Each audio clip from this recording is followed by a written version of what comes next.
All right, my name is Josie Sutcliffe. I'm the head of marketing here at Oleeo, and I have the really great privilege of moderating our panel of D&I practitioners who are really leading in this space, who can hopefully share a number of their lessons learned, best practices and ideas, and what they're doing at their organizations around diversity and inclusion. A really quick background on me. I had the good fortune to join the Oleeo team just a few months ago. But before that, for about 5 or 6 years, I was involved in people analytics and working with a lot of HR leaders. And over the 5 or 6 years I was in that role, really saw D&I make that transition from being something people talked about to something people were actually trying to do and impact in their companies. So I'd like to start and just ask our panelists to introduce themselves, starting with Catherine, and then we'll go this way, and you can maybe grab the mic there. Hi, I'm Catherine Mayo. I'm Senior Resourcing Consultant at the Solicitors Regulation Authority. Hi everyone, I'm Katrina Hayes, and I head up campus recruitment for Morgan Stanley. Hi, Phil Wilson. I'm Head of Assessment and Diversity at the Civil Service Fast Stream and Early Talent, which is a graduate and apprenticeship program. Hi, I'm Tom Exel. I'm the Senior Account Manager at the Government Recruitment Service for Cabinet Office. Great, thank you. So I've been having some really wonderful conversations with all our panelists ahead of this event, and one of the things I started with was just to get a sense of what diversity and inclusion means at their organization, and I think what we've learned is it can mean different things. I think our presentations earlier this morning really showed that. There's a lot of different definitions of D&I. So perhaps starting with Katrina, can you talk a little bit about what D&I means at your organization, what its main focus and scope is? Okay. So I think when we think about D&I, and there's been such a shift over the last 10 years, I'd say, in such a client-focused industry, and that's what banking is ultimately, it's being reflective of your client base. So it's being reflective of society. And if we think around the types of companies that are now startups or the big money makers that we see across the world, business is not traditionally done on the golf course anymore. Times are changing, and therefore the client base is changing, and therefore the types of people that we are putting in front of clients needs to shift, it needs to change for us to be effective, for us to be productive, and for us to be profitable. So that's the real business case behind it. If we break that down as to what does that mean from a day-to-day, yes, it means bringing more people in that come from diverse backgrounds, whether that be gender or BAME or social mobility or LGBTQ+. But it's also actually the inclusion piece. And I think that's where there's been a real shift in the last 2 years. It's all well and good for us recruitment professionals to do the hard work to bring these individuals through the door. If they're going to sit there within the first week and say, I don't belong here, the whole piece comes tumbling down. So I think that's where the focus is now. Okay, great. And Tom, representing the civil service, cabinet office, what does D&I look like for you? Yeah, kind of building on Katrina, obviously civil service, we're here to represent the UK, so we need to have a diverse workforce. So there's a lot of things coming into place, and the civil service is pledged, and is the aim which we're working towards is to be the most inclusive employer by the end of this year. Each department has been given their own targets to either increase the amount of diverse workforce in their senior civil servant areas. The head of each department has been held personally accountable from John Manzoni, who's our current chief exec. And there's a lot of kind of ways in which we're doing this, and a lot of kind of focus on the image of certain departments that maybe 5-10 years ago had maybe a very stereotypical image. So the likes of the Ministry of Defence, obviously working with Penna, these guys had a traditional white male senior civil servant. So they're really trying to focus on not just attracting the right talent, but showing everyone that actually they are a diverse workforce themselves, and they are looking at increasing that. Okay. Phil, did you want to add to that? I know you're both in the civil service, but actually only met each other through this panel. We've never met before, but it's been a pleasure, Tom. Thank you very much. I suppose for us, D&I is absolutely central to everything we do. So we're looking at our graduate program, improving D&I in terms of our graduates, but also a pipeline from schools to apprenticeships to internships to the graduate world. So it's really all across the board. And we're looking at attraction, we're looking at representation of diversity and also inclusion, absolutely critical. And we would pick up on issues like the culture, in terms of welcoming culture, in terms of cognitive diversity, in terms of neurodiversity, in terms of mental health issues, and lots of measurement, lots of monitoring, which we've heard about from Charles and others, which is absolutely critical to understanding the profiles and at a granular level. Steve was talking about that earlier, because we are looking at not just ethnic minority versus white groups, but actually all the different subcategories of that, and also for disability as well. Great. And Catherine, when you think of your organization, what's driving the prioritization of D&I, where it's sort of shifted from this nice to have to something that actually companies are making an executive and board level topic? So I think if I think about the SRA specifically, what has driven us has been our strategic approach. So D&I has been prioritised in our people strategy for several years. We are quasi-public sector, so we monitor and we report on our diversity in terms of, our applicants, but also our biodata of our staff. I think the fact that D&I is it's the fabric of who we are. I mean, it permeates our culture. And I think, we're driven by strategic objectives rather than sort of reacting to what's in the news. We know that it's the right thing to do, and we've touched on sort of the McKinsey report. But ultimately what the SRA does is protect the public, and the public is hugely diverse. So we absolutely have to be representative of that. And we also regulate the profession. So if we're going to be advising on best practice, we need to be leading by example. It doesn't mean that we're not learning, we're always learning. But I think when we see improvements, which we have done, we don't get complacent, we continue to work at it. And I think the fact that, like I say, it does permeate our culture, absolutely, that's what drives us, as well as it being a strategic objective. Great. And I know, Phil, in some of our discussions before, you talked a little bit about how you've made the connection to innovation. Can you share a bit more about that? Yeah, I mean, the business case is very compelling. I mean, it's almost a cliche to say innovation through diversity, but it's absolutely true. But also lots of other things about reflecting the customer base as much as you can as an organization, and also improving attraction by being more representative and being more diverse, improving retention and progression by improving D&I. And also there's the obvious moral case that it's morally important to be fair to all groups from all backgrounds. Okay, great. So one of the other trends I've seen over the last few years with D&I is this connection companies have made between D&I and recruiting, and even organizations that are co-locating those functions, so they actually report into the same function and work together organizationally really closely.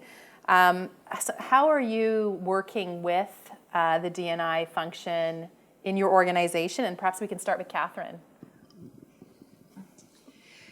Yeah, so that's quite an interesting one. So again, if I think about at the SRA, that D&I is absolutely embedded in all of us. It is, each employee has responsibility to some extent for D&I. So while I might look at it from an applicant perspective, and a lot of what Charles just showed in terms of sort of the measurement and outcomes is what I do, and then obviously HR overall in terms of the biodata. Actually, D&I is driven by staff, whether that's the networks who are very active, and for want of a better phrase, keep us on our toes and keep us current and keep us accountable. I think down to sort of what's BAU for us now and what is every day is absolutely our networks, but also our staff are very active on social in terms of talking about D&I at the SRA, and just it is who we are and what we do. So I think that's, you know, really important. But we have an EDI team who focus externally, who focus on advising the profession. And as I touched on earlier, obviously if we regulate and advise the profession, we have to be seen to be doing it internally. So I think there's that cohesion between the EDI team, staff, HR. But I think also, you know, it comes from the top. And I think that's really important. It's very difficult to get anywhere unless you've got buy-in from the top, and it goes top down and back up again. And Katrina, representing the private sector for us here today. Does that sound similar to? No, I would definitely echo that. It's inherent to the business strategy and to the individual business strategies as well. So it has that top-down approach that Catherine's mentioned. From an HR perspective, within Morgan Stanley, it's part of every HR professional's role, whether you are a HR business partner, whether you're in HR data, whether you're looking at comp, whether you're in recruitment, or whether you're in D&I. It's one of those pillars that stretches across the whole piece. Structurally, D&I and talent acquisition fall under the umbrella of talent management. So we all roll up into the same kind of senior leadership team. So there's regular contact, there's regular dialogue. But I would actually also just reflect upon my own experience, my own career. If I think about my role and being ultimately responsible for that early careers piece coming in, I'd say D&I is about 50-60% of my job on a daily basis. You cannot lead a recruitment team if you can't think and reflect and call yourself a D&I specialist. Oh, that makes me want to sort of poll the room with a show of hands. So for everyone who's in a recruiting role here, how many of you see D&I as something you're thinking about on a daily basis, where it's taking up a good portion of your mind share? Yeah, so maybe not quite 50%, but getting there. Yeah, interesting. So one of the things I talked with each of you ahead of time, and I know it will probably be of greatest interest to everyone in the room as we try to build a bit of a community around D&I and recruiting, is to learn from each other and share some of your best practices, lessons learned. I know there's some really interesting research a number of you have been doing. So I'm just going to run through our panel and ask you to share some of those highlights that you think would be great for everyone here to know about, perhaps starting with Tom. Yes, so if anyone that knows the civil service and things like that, they love a good working group and a task force. So there's a large amount of work on that. So going from things that are specifically focused on BAME and ethnic groups. So there's one that's called the Diverse Leadership Task Force, which is all looking at people who are aiming to take their next step into the senior civil servant area, giving them the confidence to go for the types of interviews, telling them about what type of things they need to expect, and basically just helping them reach that next step. That was really positive. We've found that a third of the people who attended that 12-week course have now been successful in getting promotion, and all of them fed back and said they feel that they are ready because of this course now. Other ones that we're doing, we're working more broadly, so with women, with BAME, LGBTQ, and with this, again, it's just about showing them that the civil service is here to support them, putting them in contact with other people, giving them experience of being on the other side of an interview, so being on a panel who is going to be observing their next promotion and things like that. And then on a broad level, the Chief Exec has mandated that every single person in the civil service, no matter if you're a department or an arm-length body, will have a conversation about race. This will be about unconscious bias, about your feelings. Do you feel that we need to be doing more? Do you feel that your team is quite focused on this, and what good practices and what best practices you can bring forward, and what you can teach the rest of the departments? Great, thank you. And Catherine, we'll mix up the order here. Yeah, so I think what has been key for us and has made a real difference, and as Charles alluded to earlier, we've had a 50% increase in the number of applications, which isn't necessarily a good thing if you think about, it's for the same outcomes ultimately. But what we've done differently is video content. So we've had 4 videos that we've run over the last 12 to 18 months. One of those was the most viewed of all SRA videos last year. And I think that's important to note because we were very keen to show and demonstrate that we are diverse. It's not just something that we talk about, it's there. And I think that has absolutely impacted the diversity of applicants for us, which is great.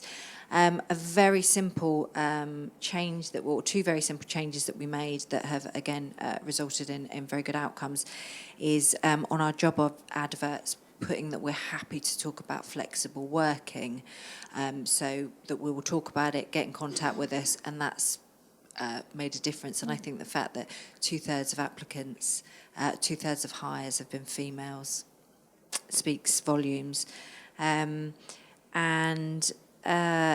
We published our leave policies on our careers pages because we offer fantastic maternity, which is 6 months fully paid leave, which is brilliant. But often, candidates don't feel confident to ask that when they come into interview. So just by making that simple change, that has been, So that's three things that we've seen a difference from. Yeah, it's interesting. To me, someone said this once, and it really stuck to me, is that diversity is sort of the what, and inclusiveness is the how, like how you achieve the diversity and you actually retain it, which really sounds like what you're doing there with that content and showing the inclusiveness of your organization. So in my discussions with Phil, I realized he has a really cool job. He basically does a lot of research or has a lot of groups that do all this really interesting research. So I know he's going to touch on a bit here, but my suggestion is you try to grab him after because he's done a lot of studies into this topic.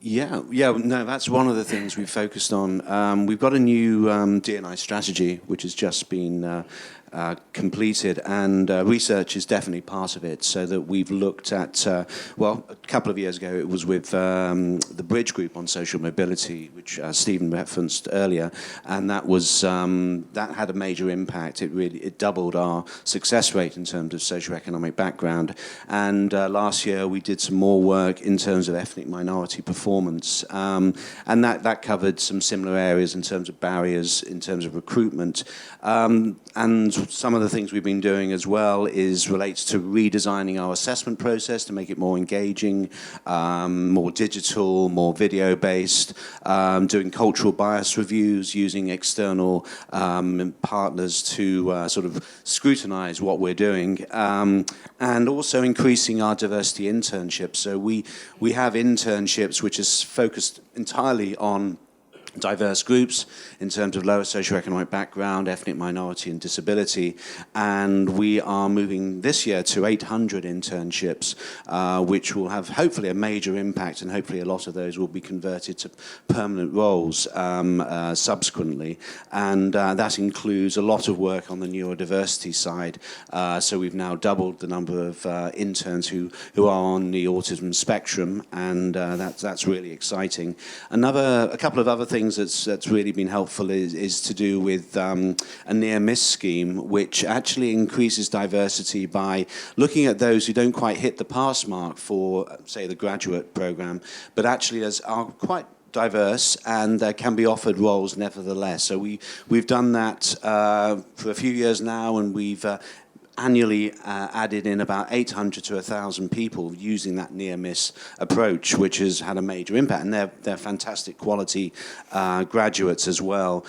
Increasing time to offer has been really important, so the time from application to offer is incredibly helpful if you can accelerate that and improve that in terms of increasing engagement. And it's other things like assessor diversity, assessor training, unconscious bias, and all those other things. Thanks. And Katrina? It's very similar stuff, which I think is reassuring.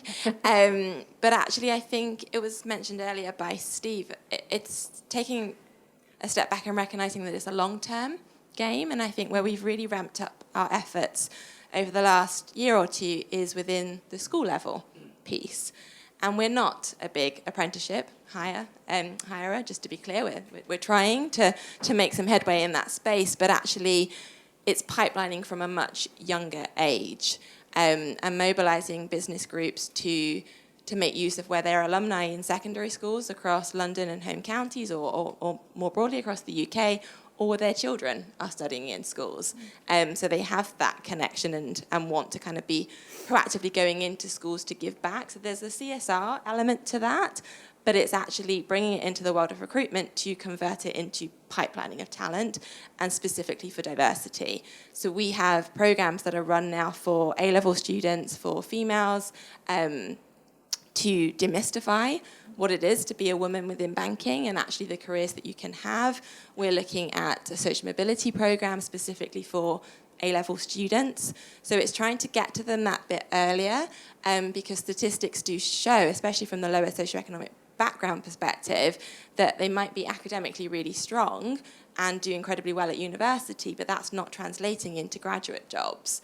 So actually, if we can capture them at that A-level or high school time, and then mobilise those people across the business units that are champions of this and that are so passionate about the D&I strategy, and have them mentor them through, and take people under our wing and track them through from year 13 to spring programme to summer analyst programme to full-time hire.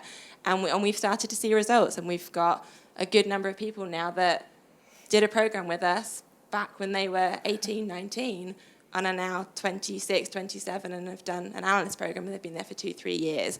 So I think getting to them sooner, the mentoring piece has been huge, and we're seeing results for that. And that's just making use of the people that are across the business that are passionate about this. Mm-hmm. That's very impressive. That's a great result. So I'm just going to give a heads up to everyone that I'm going to ask one more my questions, but then we're going to switch to Slido and put some of your questions to the panel. So if you have them in your mind, get into Slido now and jot them in there, and we'll look at them in a few minutes. But before that, so one of the questions I have for our panel is what you think things are going to look like 5 years from now. So when you go 5 years ahead, will the CV be dead? Will there be AI used in selection? What's the role of the recruiter? What does the state of D&I look like? And anyone want to jump in first? Katrina, you have the mic. I was ready to pass it on, but okay. I think if I think about my team, there's a large number of recruiters sitting within that kind of London team, and I think the role that AI is going to play is that I'd like to see their role shift to be more advisory, and that they would almost be recruitment business partners, and they're not bogged down by the administrative tasks that take up a considerable amount of their day, and the data that goes alongside that. Your question on the CV piece, I'd like to see it die. Whether we could do that in 5 years, time will tell, but I think there's a lot of technology now that is, blanking out parts of the CV to help with unconscious bias.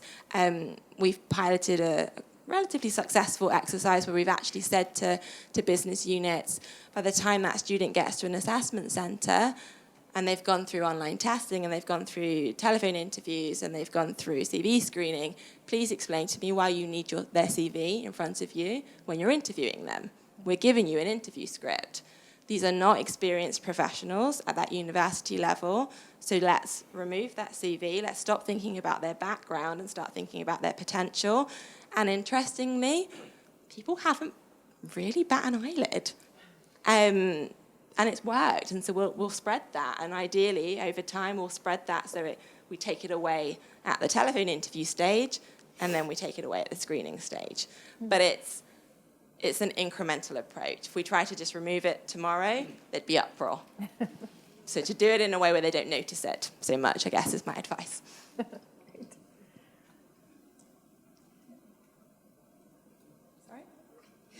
Which one wants it?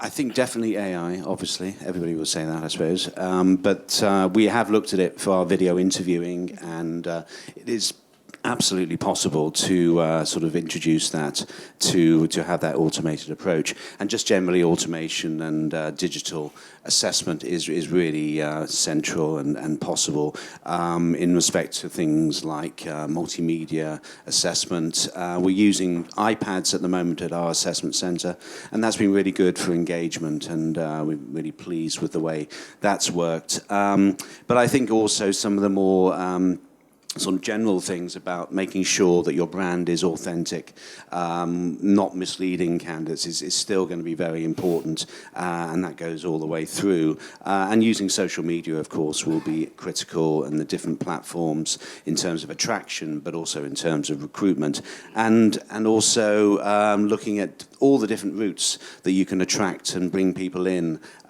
which includes T-levels and schools route, the apprenticeships, internships, and graduate world as well. There's so many channels now, and finally just the whole data analysis and the MI that Charles was describing, which looks absolutely fantastic. We do sort of day-to-day assessment or analysis during our campaigns, and that's incredibly helpful to know what exactly is happening to our D&I groups. Yeah, so obviously just building on, like the civil service as a whole, AI is vital. So for instance, we jumped from 19,000 hires in 2016 to 44,000 the following year, and then 53,000 onto the next year after that. So we need something. We can't have a team of 100 people reading a CV, interviewing, and things like that. So automation, online SIFT tools, judgment tests, things like that are all crucial for what we need. Looking at kind of increasing that even further. So can we do video interviews? Do we need to have people coming in, traveling to London or something like that to do this interview? Making it more flexible, so then people who might be put off because even though they can be home-based, which might be Plymouth, but they have to travel to London for an interview, that we do see a dropout rate in that. And actually, we're looking at, is that person, are we losing the best person that we can because we're making them jump on a train and do an interview in London, where if they've got a disability or something like that, which may feel them a bit uncomfortable, and then they can't perform their best as well. In terms of AI into other technologies as well, I think things like LinkedIn is going to become quite prominent, so where we're going to be looking at targeted roles. So rather than just we put our jobs on LinkedIn, it's going to be, well, they're going to be kind of more and more focused. So just they're going to start matching skills and things like that. And finally, civil service has started to move away from CVs, so we've introduced something called success profiles. So this is looking at potential, so those 5 elements so quickly. So experience is one of them, but we're looking at behaviours, we're looking at strengths, technical ability and things like that. So at the lower entry grades, we're seeing, can this person show that they have potential to become a leader with training? Have that they got the potential to be a HR expert, rather than have they done a degree in some kind of HR?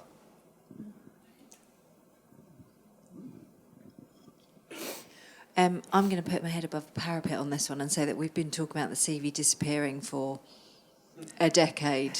Every time something new in technology comes, we think we're going to step away from it, and I'm not convinced. What I do think will happen is that I think that AI and gamification and testing will become far more prevalent in the selection process. I would like to see human interaction removed from it as much as possible, because I think that helps not eradicate bias, but I think it helps reduce it.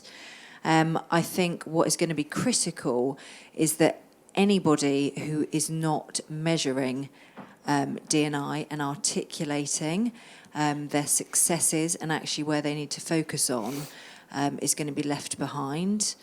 And I think that if you are not articulating your EVP correctly, and if D&I is not integral to that, again, you are going to be left behind. And I think quite often the public sector, again, head above the parapet, I think the public sector can often be laggers in that. So I think that's really, really important. All right. So how do I switch to Slido?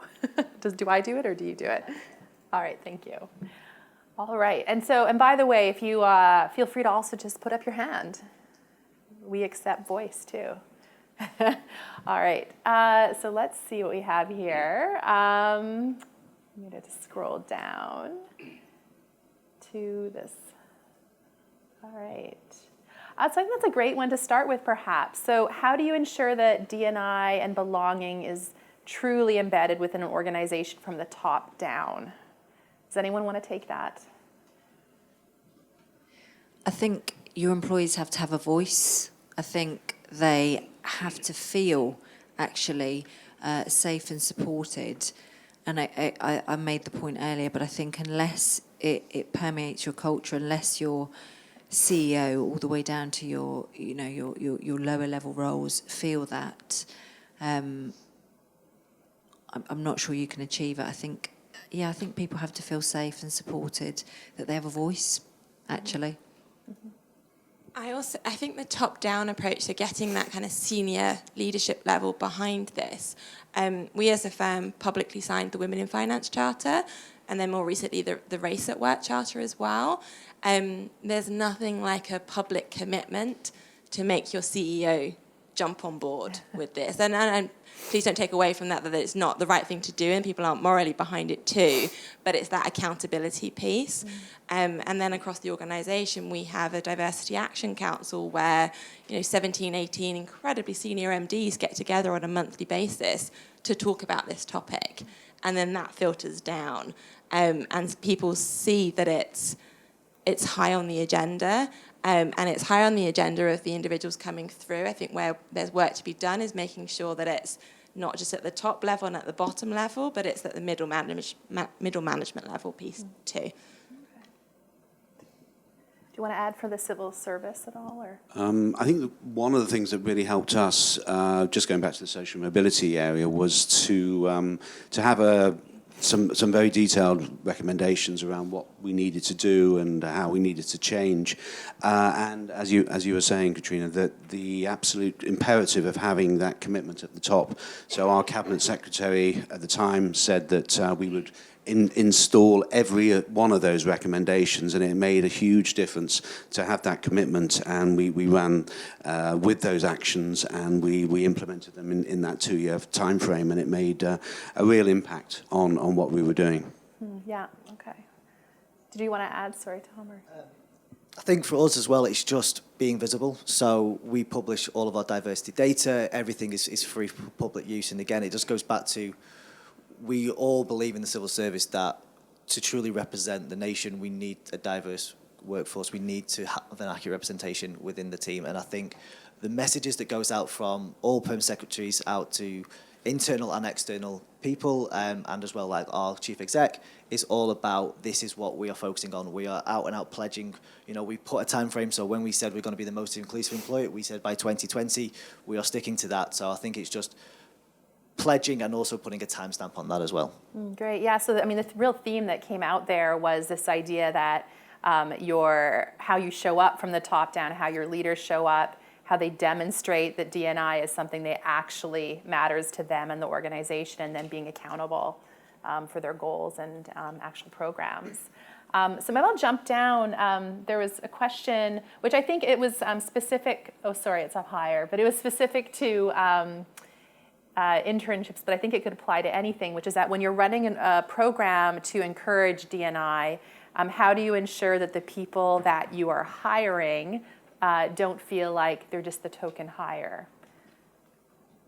I think there was that question maybe linked to that was about the numbers for our summer program, which I was just looking at that one, which absolutely are healthy, buoyant this year. They're pretty much the same as last year. We got about 10,000 applications for our internship during the summer, and the great thing is that we've got more internship placements, so that's gone up to over 500 for summer and 250 for spring, and then our autism program as well. So that's wonderful. But it's in terms of not just being tokenism, I suppose it's really about demonstrating to the interns that we are absolutely committed to diversity, supporting them, making them welcome, and obviously, hopefully, channeling them to permanent opportunities. So I'm going to ask one more question and then just move into my final question for the panel, just in interest of time. I'll jump to the one that has 2 votes at the top there. How can we encourage candidates and employees to share what they might consider sensitive information so that you actually can take that into consideration?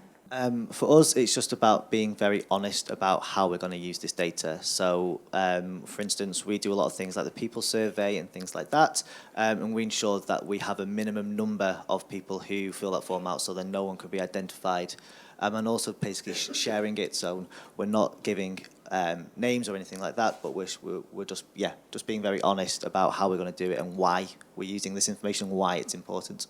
Okay, so good transparency. Did you want to add, Catherine? Or? So, I think it was a good point that Chris with a K made earlier, that when he said that about making it the best place to work for everybody, that is when your staff feel happier to kind of disclose that information. I think you don't want to do overkill, so we can be over-surveyed to some extent, and I think that can switch people off, and the important information that you're trying to gather can get lost in all of the data that you're trying to gather.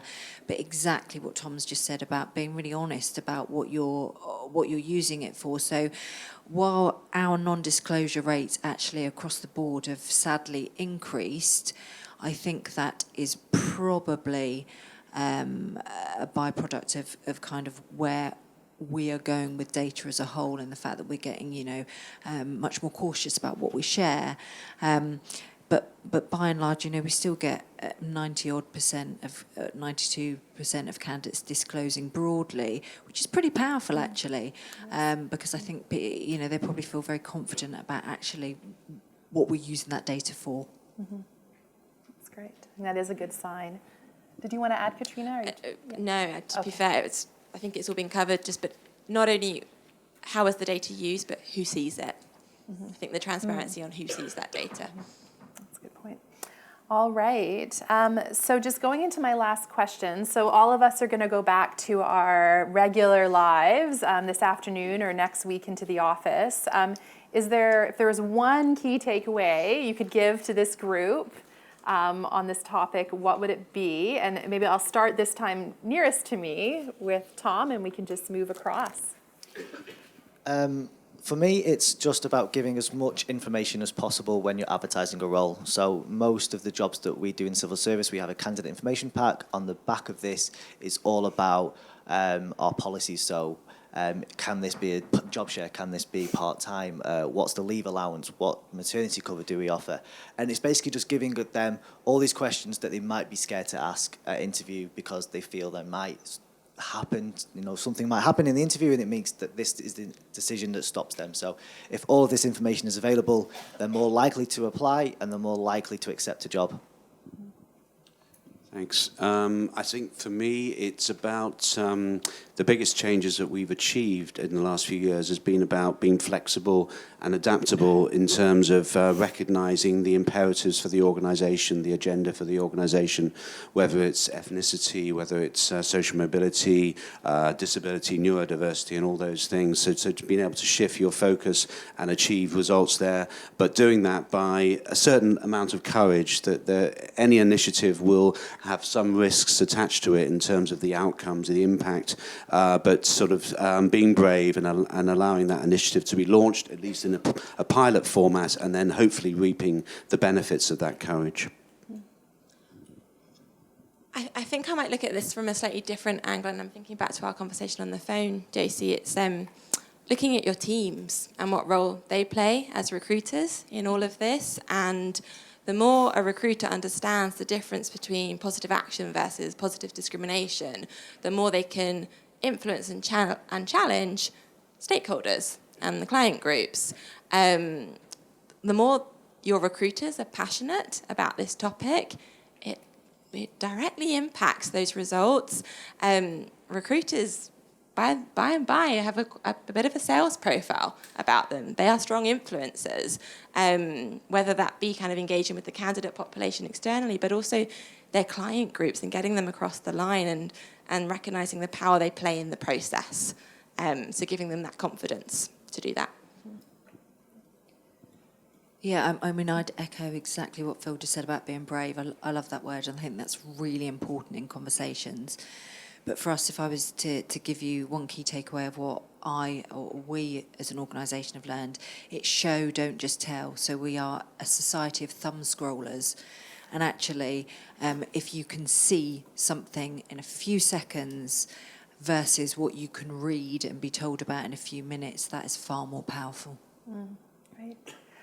And actually that gives me a wonderful segue, which is that if you were intrigued by what Charles was showing earlier, Siva's still here at the back, or you can always arrange a follow-up time if you'd like to see some of the cool stuff that Oleeo is doing around D&I and helping you measure it and so on.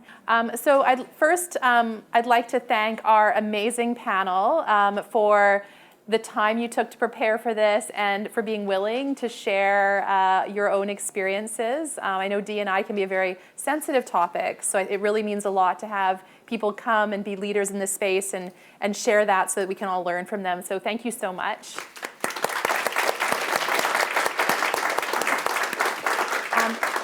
And then I'd like to also just thank all of you for taking time out of your busy days to spend the morning with us, and we really hope that this isn't just an Oleeo community, this is a community for you in D&I and recruiting, so we hope you made some new connections and that when we have these in the event that you'll come back to them. Thank you very much.